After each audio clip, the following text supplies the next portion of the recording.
보시면 복중복이요 무의복덕은 성중성이라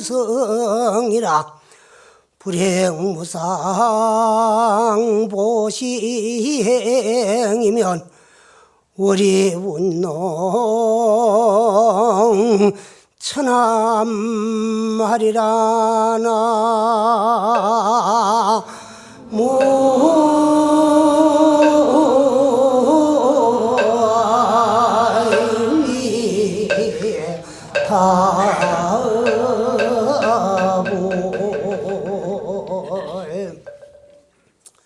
피어서 베풀어주고 남을 도와주는 그 보시의 인연은 복 가운데도 복이더라 그런 말이에요. 복 중에 복이요. 그래서 복은 지어서 받는 것이지 구해서 와지는 것이 아니에요. 그래서 작복은 복을 지어서 복을 받으려고 하는 것은 진리요. 구복은 복을 짓지 아니하고 복을 받으려고 하는 것은 기복에 지나지 않더라. 그게요. 그래서 복을 짓더라도 무의복. 그 이제 참 복덕은 무의복덕은 수승한 가운데도 가장 수승하고 좋은 가운데도 가장 좋더라. 숭중 가운데 승이야. 그러고 불행무상 보시행이면은 무상보시를 행하지 아니할 것 같으면 보시는 똑같은 물질을 가지고 상대를 도와주고 받들어 주는데도 베푸는 사람의 마음에 달려가지고 그 주상보시도 될 수 있고 무주상보시도 될 수 있어요. 그런데 그 공덕이 들어올 때는 주상보시는 유루의 복이라면은 무주상보시는 무루의 복이야. 그 유루 무룩할 때 루자는 새 루자야. 세어 나감이 있는 복과 세지 안 하는 복. 그 주상보시는 유루의 복이야. 새 나가는 복이고 무주상보시는 무상보시는 무루의 복이야. 그 난 비유를 하기를 똑같은 그릇에 똑같은 양의 물을 담아 놨는데 한 그릇은 깨어져가 틈이 나가 물이 새고 한 그릇은 오롯한 새 그릇이라서 새지 않으면 똑같은 양의 물인데 어느 것이 먼저 줄어지겠느냐. 깨어져 가지고 새 나가는 그릇은 빨리 줄어지고 없어지지만은 새지 안 하는 새 그릇에는 증발대가 차츰차츰 주는 것과 같아요. 그래서 주상보시는 유루의 복이라서 빨리 새 나간다면은 빨리 그 복이 따라 없어진다면 무주상보시는 무루의 복이기 때문에 새 나가지 아니하는 복이더라. 그게요.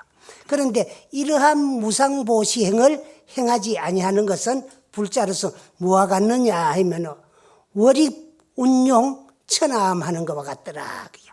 달이 아주 시커먼 먹구름 속에 깊이 들어가 뿌리고 나니까 천하가 캄캄해지는 것과 같더라. 그게요. 그래서 무루복을 행할 줄을 알아야만이 이제 법문들을 자격도 있고 절에 다니는 불자라고 할 수 있더라. 그게요.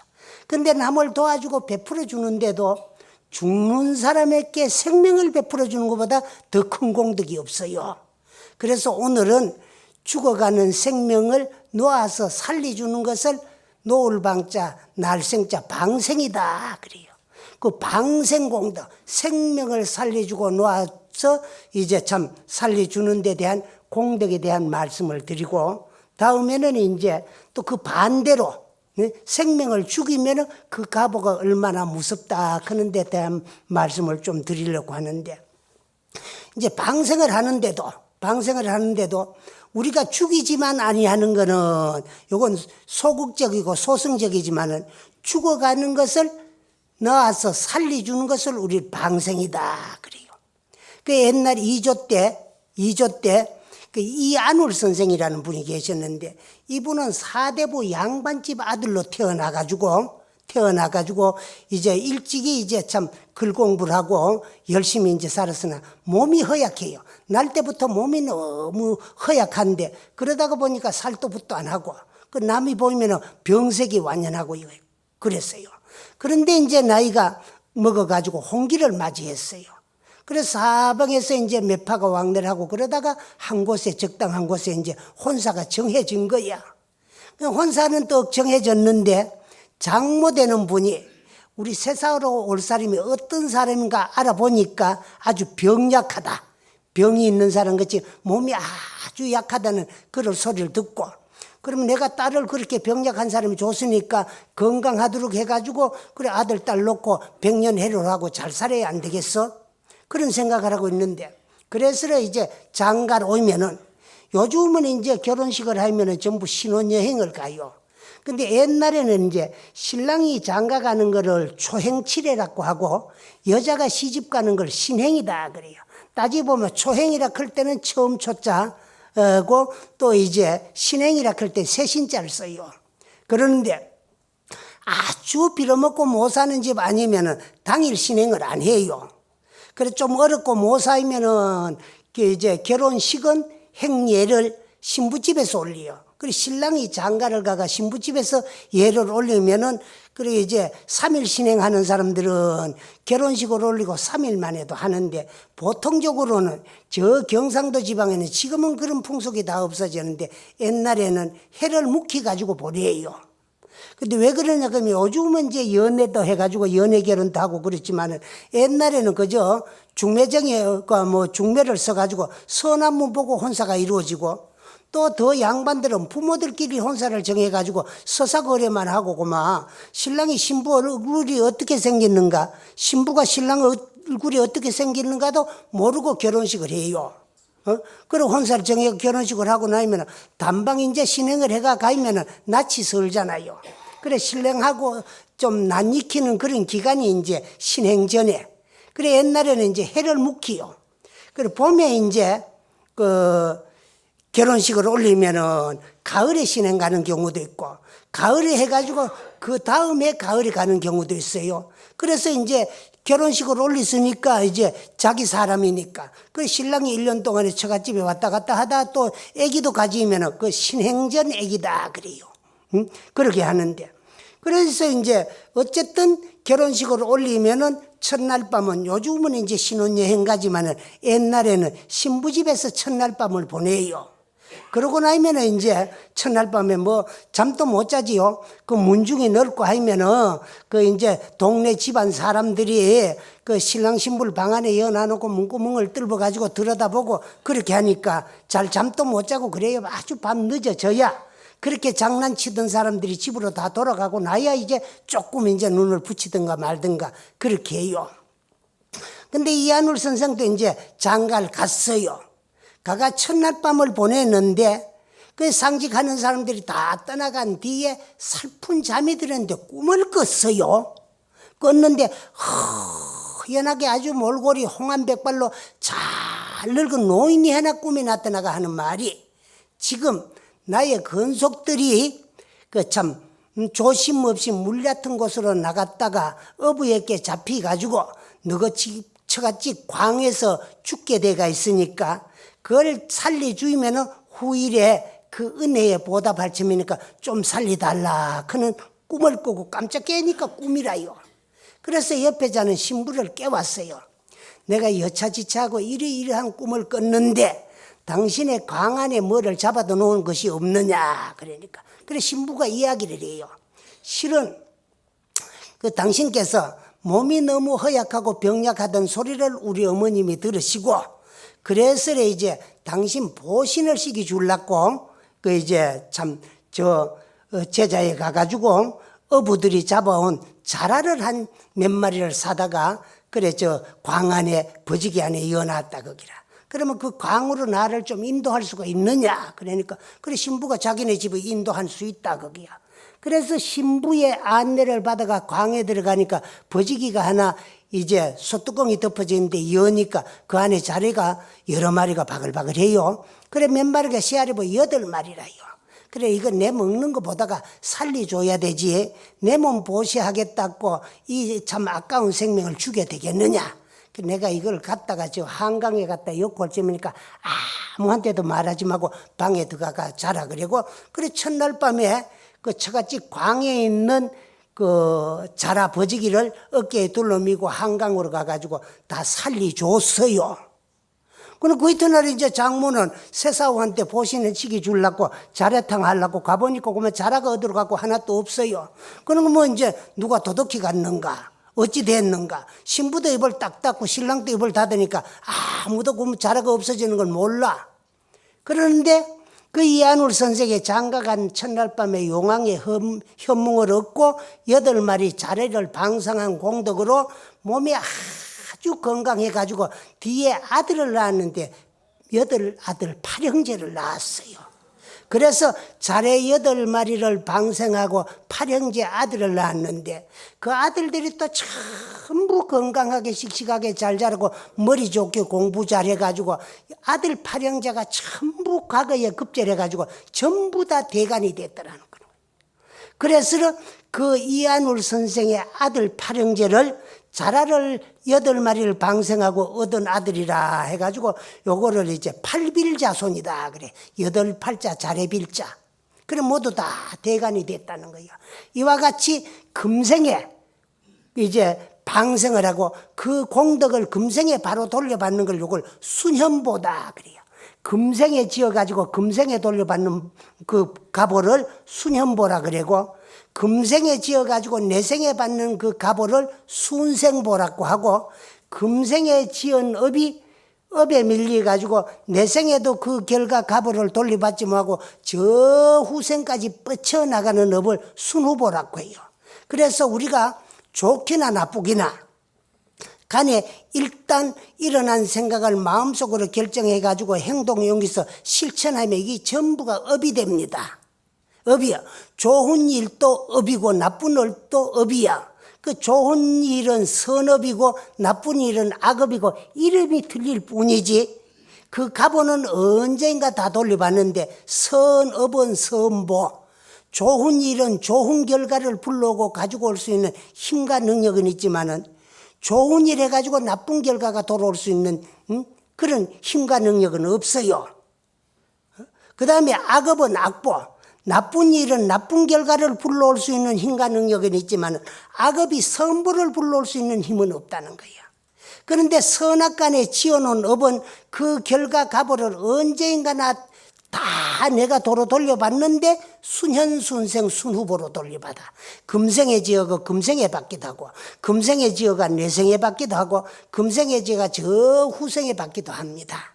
근데 조금 전에 이한울 선생 같은 거는 장가 가가지고 첫날 밤에 방생한 공덕으로 아들 8형제를 낳았는데 모두 다 대간이 되었기 때문에 그 아들 8형제를 자례방상하고 얻은 아들이라고 해가지고 8빌자손이다 그래요.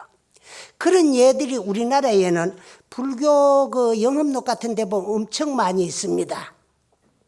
그 2조 초엽에 고려 때 선비가 벼슬을 그 과거에 급제가 벼슬을 하다가 고려에서 2조로 넘어오니까 불사이군이라고 그 충신은 불사이군이야.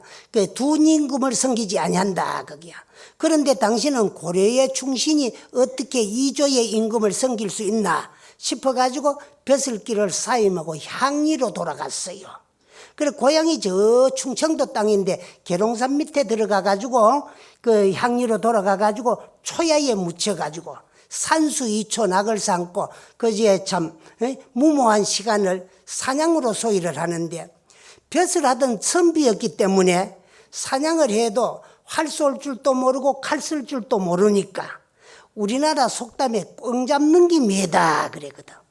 근데 그건 무슨 말이라고 하면 옛날에 선비들이 사냥을 즐길 적에는 활과 칼을 쓰지 아니하고 매를 길들이 가지고 그 꽁 같은 거를 발견하면 그 매를 놔버리면 매가 추격을 해가 꽁을 잡아가지고 물고 주인한테 자랑하듯이 오면은 그 꽁은 받고 먹이를 대신 주고 그렇게 해가지고 꽁사냥을 매를 길들이 가지고 많이 했어요. 근데 텔레비를 보다가 보니까 저 충청도 금산 지방에 아직도 그런 풍속이 내려오고 누구 한 분이 보니까 매로 꽁사냥하는 사람이 있더라고요. 그래.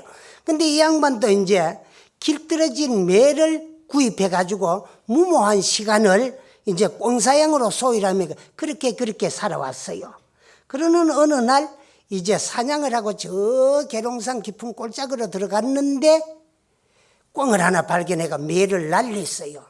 근데 이제 꿩은 또 살기 위해서 달아나고 매는 추격을 하는데 이 꿩이 달아나다가 어디로 숨었느냐 그러면 아주 그 산골짜기에 조그맣한 이제 산전을 해가지고 그 산에다가 평평한 데다가 팔밭을 쫓아가지고 거기서 이제 농사 지먹고 사는 가난한 외딴 집으로 날라 들어갔어요. 날라 들어가니까 그 집이 이제 딸이 하나 있었는데 딸이 보니까 매에게 쫓기던 꿩이 와가 살려달라는 식으로 막 부관으로 쫓아 들어왔어요. 그래 어찌다가 오늘 재수가 없어가지고 매한테 쫓기다가 살려달라고 여기까지 왔느냐 하고는 그래 이제 그 나무 건부지기 속에 숨겨줬어요. 그런데 매는 이제 따라오다가 보니까 당신이 자기가 매가 죽여가던 꿩이 나무 집으로 들어가 부엌으로 들어갔으니까 내놓으라고 이제 그 처마 끝에서 고마 날개짓을 하고 있어요. 그래 이 매 주인 선비가 매를 따라오다가 보니까 이제 참 웬 독가촌 외딴 집에로 날라 들어갔는가 당신 매가 그 집 처마 끝에 붙어가 있거든. 그래 매를 안고 들여다보니까 아주 이제 아리따운 17, 8살 먹었는 아가씨가 하나 있어요. 그래 아가씨 여기에 그 우리 매에게 쫓기는 꿩 한 마리를 못 봤느냐? 못 봤습니다. 이리로 날라 들었을 것 같은데 그래 저는 본 적이 없습니다. 매가 여기까지 추격해가 당신의 처마 밑에서 이리 날라왔다는 이제 참 신용을 하고 있는데 그래도 저는 본 바가 없습니다. 그런데 이 양반은 이제 벼슬 하던 사대부 양반이라 그 이제 벼슬을 사임하고 향리로 돌아와가지고 이렇게 무모한 시간을 꽁사양을 하고 보내지만은 그 괘씸한 생각이 들었어요.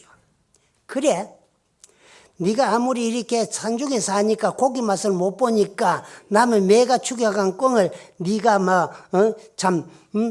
먹으려고 하는 모양인데 내가 거짓말을 하니까 나무 집을 수색할 수도 없고 보자 하고는 그래 매를 안고 나가가 저 숲속에서 그 아가씨의 그 거동을 살폈어요.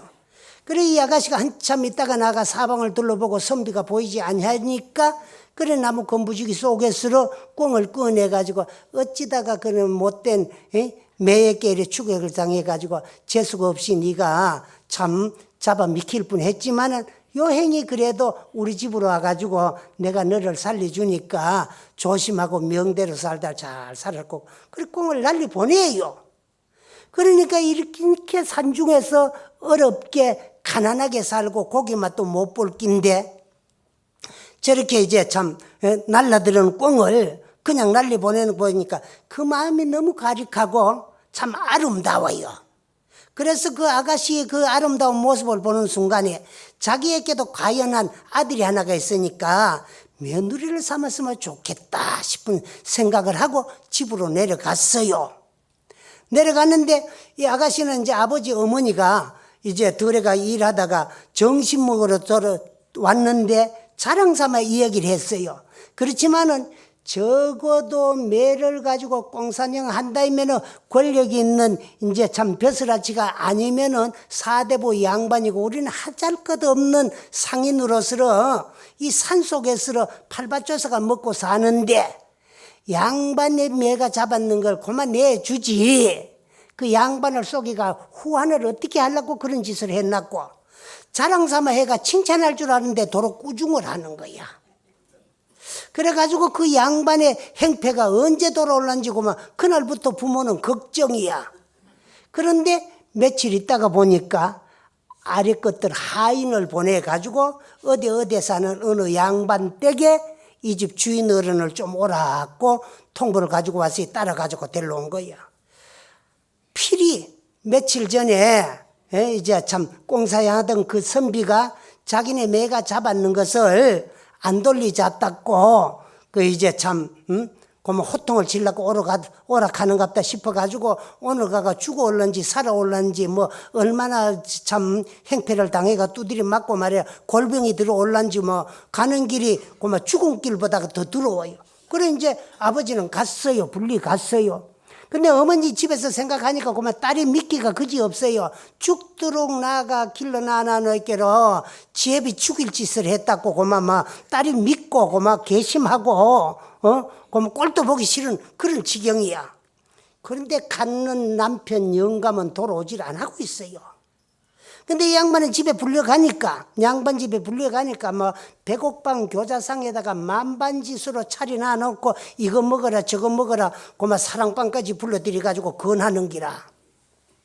자, 매도 미리 맞은 매가 나왔는데 호통을 치고 매를 칠락거들랑 미기지 말고 하든가, 또 일찍이 고마 벌을 주든가.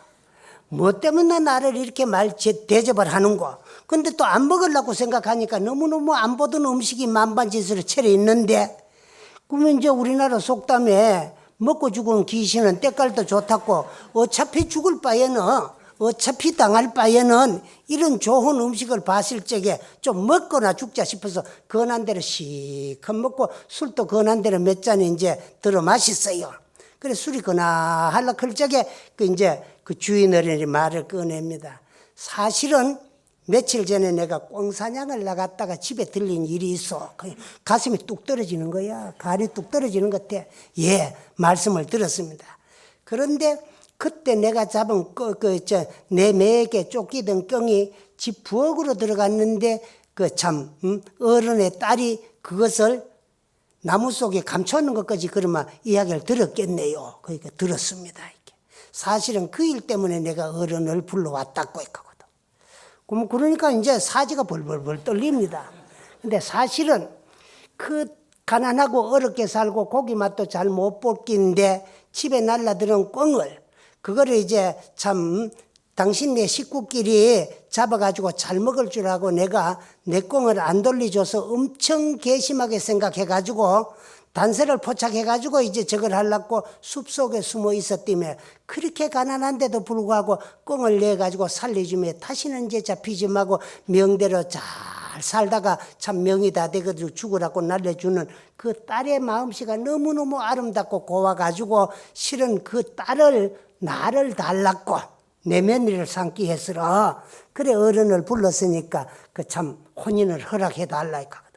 근데 그 집하고 당신하고 생각해 보니까 혼인을 거절할 수 있는 그런 입장도 안 돼요. 딸을 안 줄 수도 없어요. 그래 가지고 허혼을 했습니다. 혼인을 허락했다 그 말이래요. 그러니까 뭐 이제 당신은 무식하지만 상대편에서는 이제 또 참 벼슬 하던 그 선비니까 그래서 이제 당신 아들 딸 생년월일 그 뭐 사주 단자를 써가지고 막 그 자리에서 건너고 그 당신도 그만 이제 혼인을 허락했으니까 딸 사주를 건네고 그 서사거래가 그 자리에서 이루어졌어요. 이루어졌는데 이제 참 집에서는 그런 줄도 모르고 해가 저물들고 안 오니까 얼마나 두드리 맞아가지고 골병이 들어가지고 죽어 올란가 살아 올란가 올단의 걱정이야. 그래 해는 서산에 누울누울한데 저 꼴짝밭에 영감이 오는 걸 보니까 얼마나 두드리 맞았는지 걸음도 바로 걷지를 하고 막 8-8자 걸음을 걷고 오는 거야. 응? 그래 술을 한 잔 뭐 나누니까 막 그 술에 얼굴이 하니까 그 막 걸음이 지대로 안 걸려가지고 술을 마시고 술에 취해가지고 8-8자 걸음을 걷는데 집에 있는 마나님을 생각하여 두드리 맞아가지고 다리를 바로 못 서가 걸음도 못 걷고 저래 8-8자 걸음을 걷고 오는가 싶으니까 영감 도착할 때는 막 딸이 꼴보기가 싫고 막 눈에 가시 보다가 더 미워. 그럭저럭 영감이 집에 떡 도착했는데 뭐 그런 죽진 안 하고 거쳐 보이 멀쩡해. 그래 영감을 방으로 데리고 들어가가지고 그래가 아버지 어머니가 들어가니까 딸이 뭐 미움은 받았지만은 안 들어갈 수 없어 들어갔어요. 그렇게 이제 영감이 이야기를 풀어놓고 며칠 전에 사냥 왔던 선비가 내 딸이 꽁을 살려주는 그 아름다운 마음씨를 보고 며느리를 삼을 넣고 그래서 혼인을 허락하라고 참 나를 불러가가 내가 한 잔 잘 얻어먹고 대접 잘 받고 혼인을 그리 허락하고 왔다고 그러거든.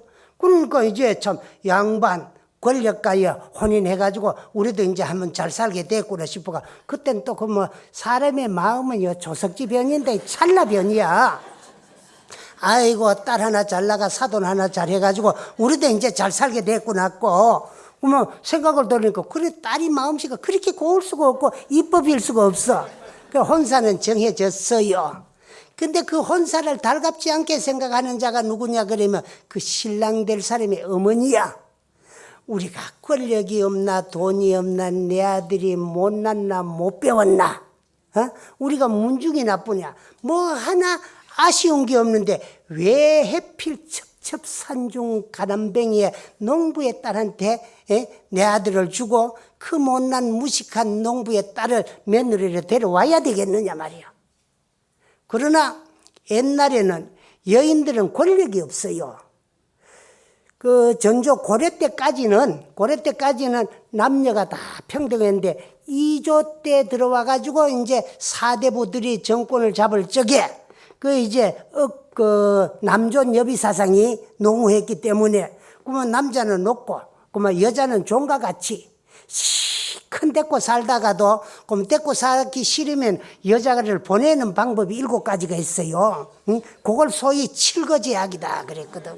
그러거든. 그러니까 요즘 같으면 남자가 알을 못 낳는지 여자가 애를 못 낳는지 모르면서도 애 못 낳으면 무작정 여자 탓을 해가지고 무자적 처출이야. 불효적 처출이고 뭐 그런 게 이제 조건이 7가지가 있습니다. 그걸 칠거제약이라 그래요. 그리고 또 여인들이야 지켜야 될 아름다운 풍속 3가지가 있어요. 근데 요즘은 이제 그걸 뭐라고 하느냐 그러면 삼종지도다 그래요. 삼종지도. 근데 서구 8.15 해방이 되면서 서구 물질 문명이 도래되면서 도양 정신 문화는 땅에 떨어져 가지고 박살나고 말았어요. 그러다가 보니 여인들이 지켜야 되는 그 삼종지도도 다 사라져 없어지고 말았어요. 죽도록 뭐 딸라가 길러 가르쳐 봐가지고 아무리 좋은 혼처가 있어도 지 좋은 놈이 있으면 안 갑니다. 요즘은 시집은 내가 가지면 아버지가 가나? 그래요. 그 시집 올 때부터 아버지 말도 안 듣고 시집 왔는데 뭐 시부모 말을 듣겠어요? 신랑 말을 듣겠어요? 요즘은 이런 시대가 됐지만은 그 삼종지도라고 하는 건 여인들을 압박하는 것 같지만은도 그 우리나라 여인들이 그 아름다운 그 모습입니다. 그런데 그런 삼종지도가 다 없어졌어요. 그런데 옛날에는 그 삼종지도가 철두철미하던 그런 시절이었기 때문에 남편이 혼사를 정해놨으니까 그 혼사를 안 할 수도 또 없어요. 그 혼사는 이루어졌는데 그만 참 남편 혼자 지 마음대로 정했으니까 그만 보도 못한 며느리가 시집도 오기 전부터 미워요. 미워가지고 보자. 네가 내 시집에 배겨날 수 있어? 하고는 뭐 벼르고 있는 거야. 그걸 모르고 이제 혼사는 다 이루어졌으니까 이제 참 초행치레가 다 끝나고 신행날이 다가와가지고 신행을 또 갔어요. 그러면 여인들이 시집을 가면은 이제 옛날에는 3일만 되면은 부엌으로 들어갑니다. 들어가가지고 시어머님 살림을 전장받아요. 그러는데 이 집에는 대대로 이루어오는 뭐가 있나 그러면 불씨가 있어요.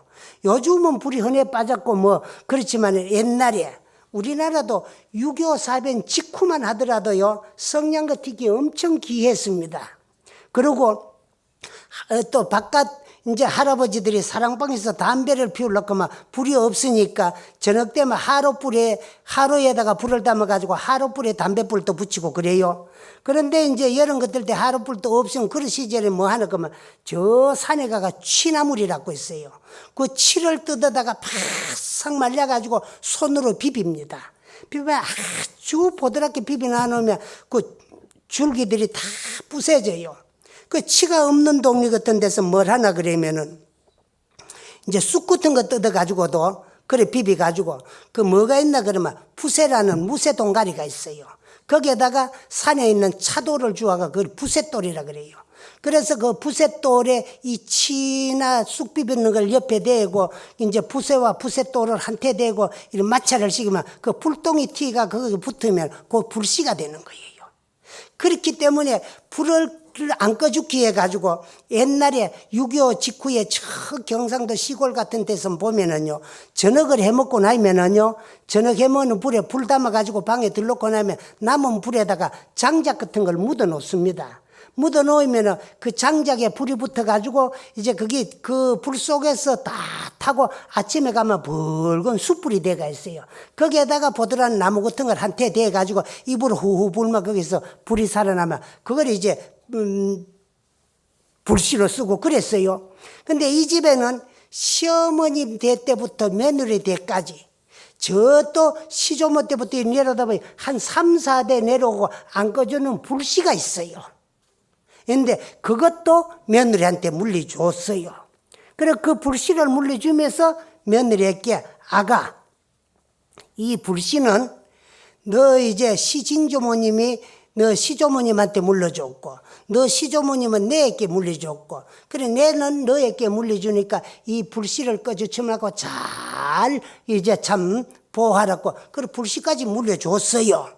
그래 시어머니에게 불씨를 물려받고 부엌살림을 물려 받았으니까 이제 그 이튿날 아침에 밥을 하러 가 불을 저녁을 해먹고 불을 잘 묻어놨는데 아침을 하러 나가니까 아이고 그만 누가 부엌을 희죽희죽 해가지고 물을 부어가지고 불을 다 꺼놨어요. 근데 이제 큰일 났습니다. 3대 4대째 내려온 불씨를 꺼졌으니까. 그래서 방 안으로 들어가 어머님 죽을 죄를 졌으니까 용서해 주십시오. 이후에는 다시 이런 일이 없을 재미니까 어머니께서 물려준 불씨를 꺼졌습니다. 그리고 용서해달라고 사정을 해요. 근데 비는 데는 수가 있습니까? 아직 새색시니까. 그리고 용서하고 그냥 뒀어요. 그 이튿날 저녁에는 불을 더 잘 묻었습니다. 근데 그러면 또 불씨가 꺼졌어요. 꺼졌는데 그냥 꺼지는 게 아니고 잘 묻어놓은 불을 누가 흐시고는 물을 부어놓는 거야. 그래 그 이튿날 저녁에는 쌀 저녁에 더 잘 묻었어요. 근데 또 꺼졌어요. 하루 저녁 꺼지고 이틀 저녁 꺼지고 사흘까지 꺼져 놨으니까 시어머니면 참는 데까지 참았어요. 그래 네가 못 배우고 무식하고 그 참 시골 농부의 딸인 건 알았지만은 그래도 시집온 새색시가 조심 없이 시부모 물러주는 불을 꺼져가지고 새로 살렸으면 그것도 안 꺼져야 됐기 때문에 3일 연거푸 불을 꺼졌으니까 오늘 저녁에 네가 또 불 꺼주면은 이 시어머니를 우습게 생각한다고 생각하고 너를 며느리를 생각할 수 없을 참이니까 내 며느리를 노릇 하려거든 불 꺼주지 말았고 당부까지 받았습니다.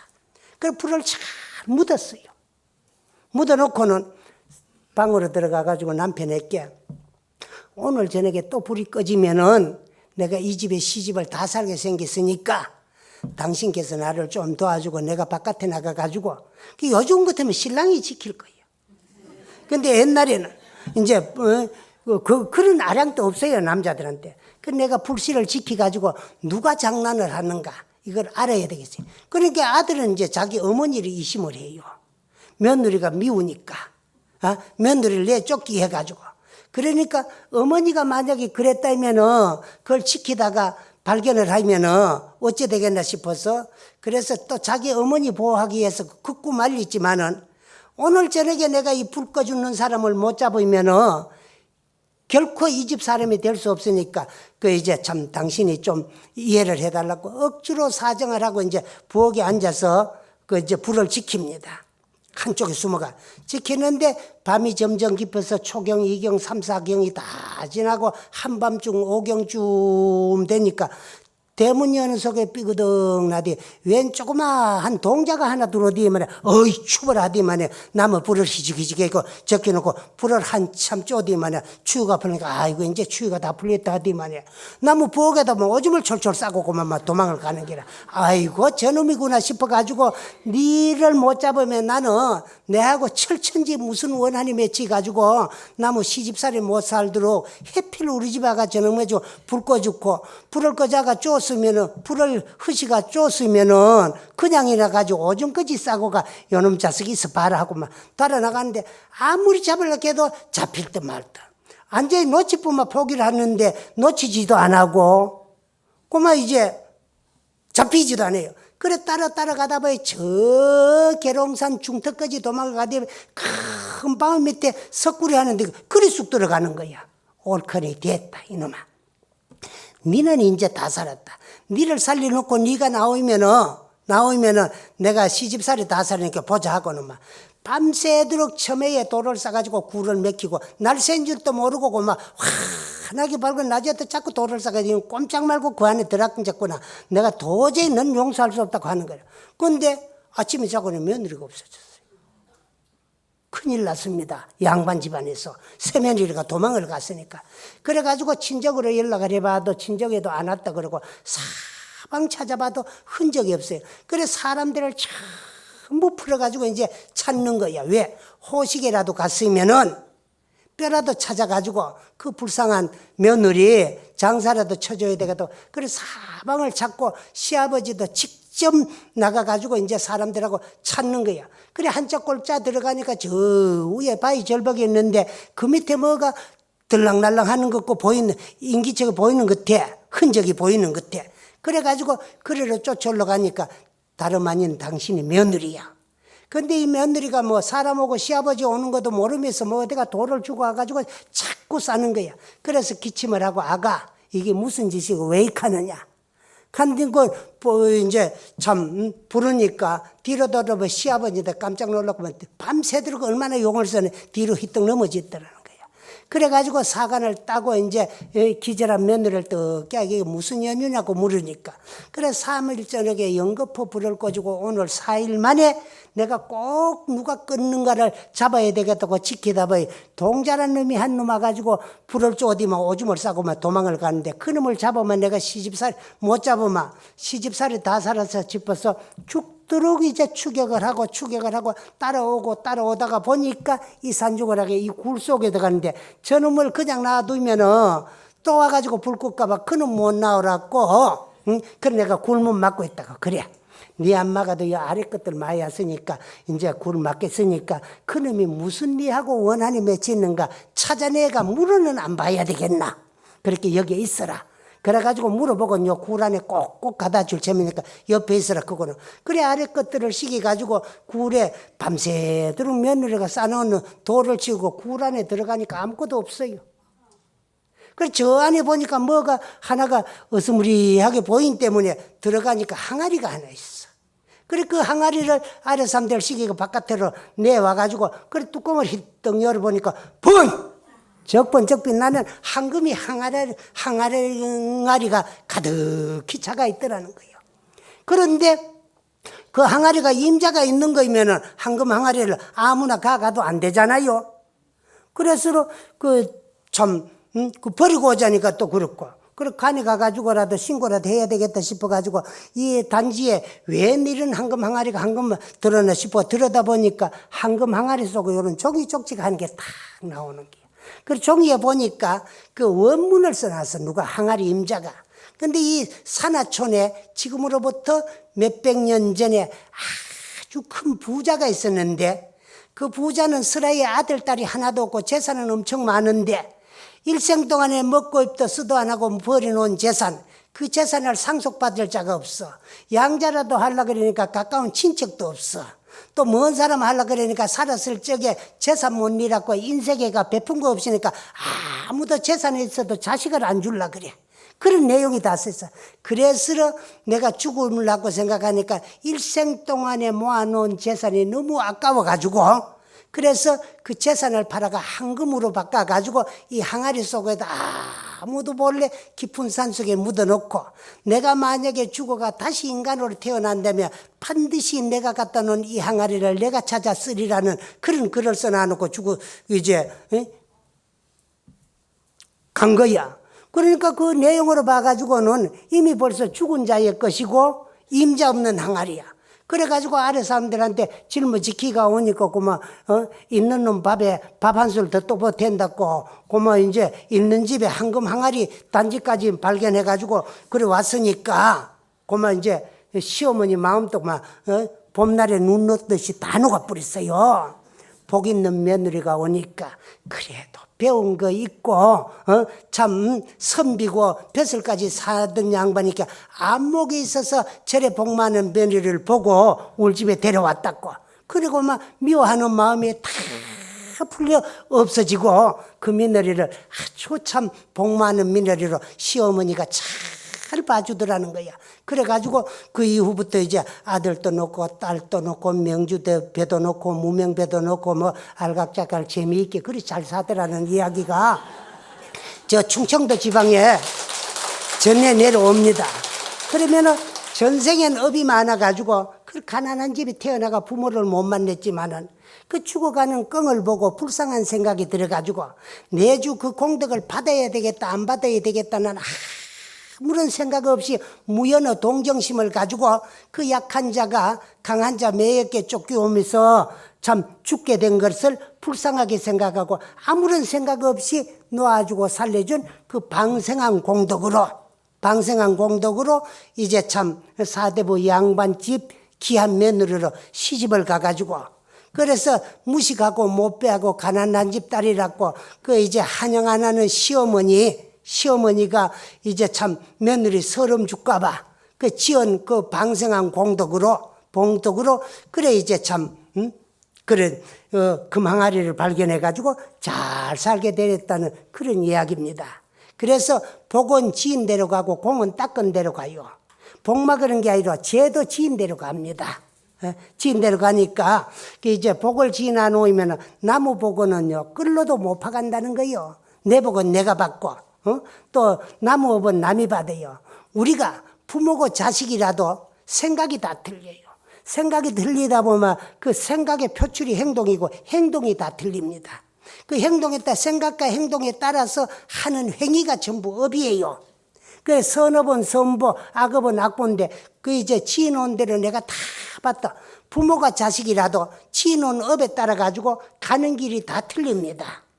부모가 지어놓은 죄 자식이 대신 못 받고 자식이 또 지어놓은 공덕 부모가 대신 못 받는 거고 부모와 자식 간에라도 지어놓은 업이 다 틀리기 때문에 가는 길은 다 틀린다는 거야. 그래서 우리가 어차피 이 세상에 전생에 무슨 복으로 다행히 받기 어려운 사람 몸 받았으러 그 이제 참 만나기 어려운 불법을 만났어요. 만나서 이런 진리를 법문 듣고 배우고 알았을 적에 이것을 내 살림으로 이제 참 받아들여 가지고 실천할 수 있어야 됩니다. 그 불교는 법문 듣는 데 목적이 있는 것이 아니고 하는 법문에 대한 절대적인 믿음을 가지고 내 것으로 만들어 가지고 그걸 실천을 해야 되는 거예요. 그래 불교는 불도라고도 합니다. 도는 길이거든. 길은 가기 위해 가지고 만들어진 거고 길은 가면 반드시 목적지가 나오게 되어 있어요. 그래서 우리가 어떤 인생을 살고 인생의 길을 걸어야 되느냐 인생의 이정표를 우리는 배우고 공부하는 것이 절에 나아가 법문 듣는 겁니다. 그럼 오늘 한 두 가지 이런 이야기들은 금생에 내가 공덕을 지어가지고 그 공덕을 내가 금생에 다 받은 거다는 거예요. 그래서 이런 이야기를 듣고 그 방생을 하고 생명을 살려주면 좋단다. 그럼 우리도 빨리 해가지고 공덕을 받아야 되지. 이런 생각을 가지고 하는 건 요거는 생명을 베풀어 주더라도 상에 집착해가 공덕을 바라고 하는 것이기 때문에 참다운 공덕이 안 돼요. 그래 방생이라고 하는 것은 꼭 어디 뭐 절에서 방생 가족회가 가가 하는 것이 아니고 우리 주위에도 죽어가는 뭐 생명이 엄청 많은데 그걸 도와주고 살려주고 하는 것이 그게 이제 참 전부가 방생인데 방생은 생명을 살려주는 건데 그 죽어가는 자에게 생명을 베풀어주는 공덕보다 더 큰 공덕이 없다는 것을 오늘 이제 참 법문으로 대신하겠습니다. 여러분 감사합니다.